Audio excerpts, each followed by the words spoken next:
عائشہ بیٹا اٹھو، نماز پڑھو، فجر کا وقت ہو گیا ہے۔ ہاں ماما، کیا آپ روز روز صبح صبح اٹھانے آ جاتی ہیں؟ آپ کو دکھتا نہیں میں سو رہی ہوں؟ ابھی مجھے اسکول بھی تو جانا ہے۔ بیٹا نماز پڑھ کے اسکول جاؤ گی تو دن بہت اچھا گزرے گا۔ آپ جائیں، میں دیکھتی ہوں۔ ایسا کہہ کے عائشہ بنا نماز پڑھے سو جاتی ہے۔ تھوڑی ہی دیر میں صبح ہو جاتی ہے اور فجر کا ٹائم نکل جاتا ہے۔ عائشہ بیٹا، کیا تم نے نماز پڑھی تھی؟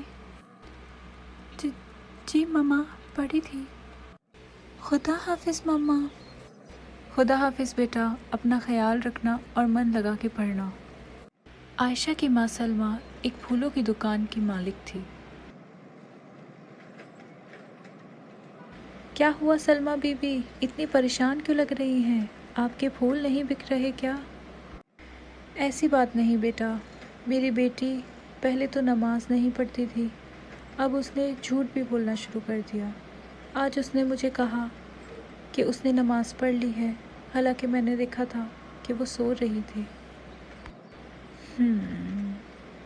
اس کا ایک بہت اچھا حل ہے میرے پاس، آپ کو میں بتاتا ہوں کہ آپ نے کیا کرنا ہے۔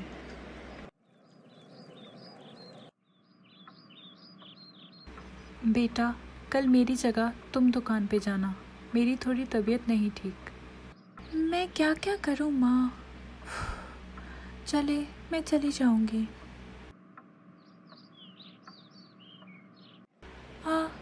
یہ کیا، سارے پھول تو مرجھانے لگے ہیں۔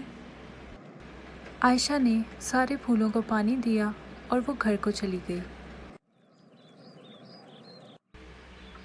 ماں، آپ تو پھولوں کو پانی دینا ہی بھول گئی، کیسے کر سکتی ہیں آپ یہ؟ آپ کو پتہ ہے سارے پھول مرجھا گئے تھے۔ ادھر آؤ میری بچی، ادھر بیٹھ جاؤ۔ بیٹا پھولوں کو پانی میں نے جان بوجھ کر نہیں دیا تھا۔ کیا؟ پر کیوں؟ بیٹا جیسے پھولوں کو پانی دینا ضروری ہے تاکہ وہ زندہ رہیں، ویسے ہی ہماری روح کو زندہ رکھنے کے لیے ہمیں سچ بولنا بہت ضروری ہے۔ میں سمجھ گئی ماما، آپ یہی کہنا چاہتی ہیں نا کہ میں نے آپ سے جھوٹ بولا تھا، مجھے معاف کر دیں۔ میں دن بھر سکون میں نہیں رہی کہ میں نے آپ سے جھوٹ کیسے بولا۔